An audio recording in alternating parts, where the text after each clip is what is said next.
செப்டம்பரில் புதிய கட்சி. அண்ணாமலையின் வி த லீடர் அமைப்பில் குவியும் இளைஞர்கள். அரசியல் பயிற்சி, நிர்வாகிகள் நியமனம். அண்ணாமலையின் புதிய ஸ்ட்ராட்டஜி என்ன நடக்கிறது? பாஜக மாநில தலைவராக கடந்த 2021ஆம் ஆண்டு பொறுப்பேற்றுக் கொண்டார் அண்ணாமலை. அவர் பாஜக தலைவரானதும் ஊடக கவனம் பெற்றது கமலாலயம். தினம் தினம் பிரஸ் மீட், திமுக மீது விமர்சனம், நடைபயணம், போராட்டம் என எப்போதும் அரசியல் களத்தில் சுறுசுறுப்பாய் இயங்கி வந்தார் அண்ணாமலை.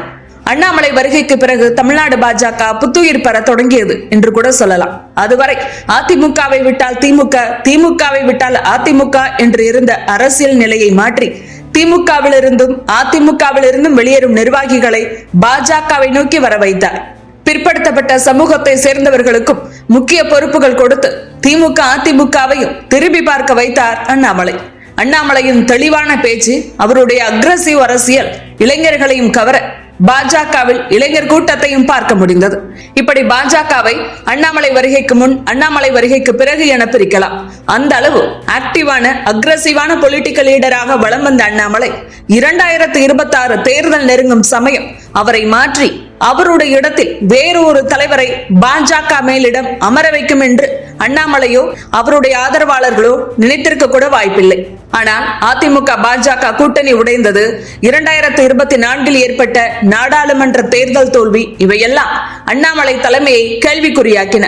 கூட்டணி முறிவுக்கும் பாஜக படுதோல்வி அடைவதற்கு காரணம் முழுக்க முழுக்க அண்ணாமலையே என ஆணைத்தரமாக சொல்ல தொடங்கினர் பாஜகவில் உள்ள நிர்வாகிகள். அதிமுகவும் இதை மறைமுகமாக வெளிப்படுத்தியது. ஒருவேளை கூட்டணி இருந்திருந்தால் திமுகவை சில தொகுதிகளிலாவது வீழ்த்தி இருக்கலாம் என்பதுதான் அவர்களின் எண்ணமும். பாஜகவிலும் அதிமுகவிலும் அண்ணாமலைக்கு எதிராக இருந்த இந்த எண்ணம் தான் இருவரையும் 2026 கூட்டணி சேர வைத்தது. 2026 சட்டமன்ற தேர்தலுக்கு ஒரு வருடத்திற்கு முன்பே அதிமுக பாஜக கூட்டணி அமைக்க முடிவெடுத்த போது தலைவர் மாற்றம் உடனே அரங்கேறியது. அதிமுகவுக்கு இணக்கமானவராக பார்க்கப்பட்ட நயினார் நாகேந்திரன் பாஜக தலைவர் ஆனார். ஆனாலும் சமூக வலைதளங்களில் அண்ணாமலைக்கு என தனி கூட்டம் இருந்தது. அவர்கள் பாஜக மேலிடத்தின் தலைவர் மாற்றத்தையோ கூட்டணி விவகாரத்தையோ கொஞ்சமும் ரசிக்கவில்லை. இந்த நிலையில்தான் 2026 சட்டமன்ற தேர்தலிலும் களம் காணாத அண்ணாமலை கிட்டத்தட்ட சைலண்ட் மோடுக்கே போனார். 2026 தாவேக ஆட்சி அமைந்த நிலையில் விஜய் தாவேக குறித்தே ஊடகங்கள் பேசிக் கொண்டிருந்த சமயம் மீண்டும் ஊடக வெளிச்சம் அண்ணாமலையை நோக்கி போனது. பாஜகவிலிருந்து அண்ணாமலை விலகல், தனி கட்சி ஆரம்பிக்கிறார் என்ற செய்தியை அவருடைய ஆதரவாளர்கள் கொண்டாடி தீர்த்தார்கள். இந்த நிலையில் அவருடைய வி த லீடர் அமைப்பில் உறுப்பினர் சேர்க்கை நடைபெற்று வருகிறது.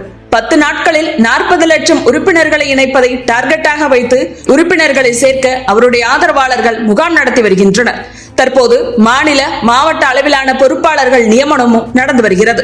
இதன் பிறகு இளைஞர்களுக்கு அரசியல் பயிற்சி முகாம்கள் நடத்தவும் ஏற்பாடுகள் நடக்கின்றன. இதில் கவனிக்க வேண்டிய விஷயம், மாவட்ட அளவிலும் மாநில அளவிலும் நியமனம் செய்யப்படும் பொறுப்பாளர்கள் பெரும்பாலும் 50 வயதுக்குட்பட்டவர்கள் தான் என்பது. தற்போது இமயமலை சென்றிருக்கும் அண்ணாமலை தமிழ்நாடு திரும்பியதும் கட்சி பணிகள் இன்னும் வேகம் எடுக்கும். இந்த பணிகள் முடிந்து செப்டம்பர் 14ஆம் தேதி தன்னுடைய கட்சியின் பெயர், சின்னம், கொள்கைகளை அறிவிக்க இருக்கிறார் அண்ணாமலை. அதன் பிறகு மாநிலம் முழுவதும் சுற்றுப்பயணங்கள் நடத்தி மக்களை சந்திக்கும் திட்டத்தில் இருக்கிறார் அண்ணாமலை என்கிறார்கள். திமுக, அதிமுக, தாவேக என அரசியல் களம் 3 போட்டிகளை சந்தித்து வரும் நிலையில் அதில் 4வதாக தன்னை இணைத்துக் கொள்ளும் அண்ணாமலை என்ன செய்ய காத்திருக்கிறார் பார்க்கலாம்.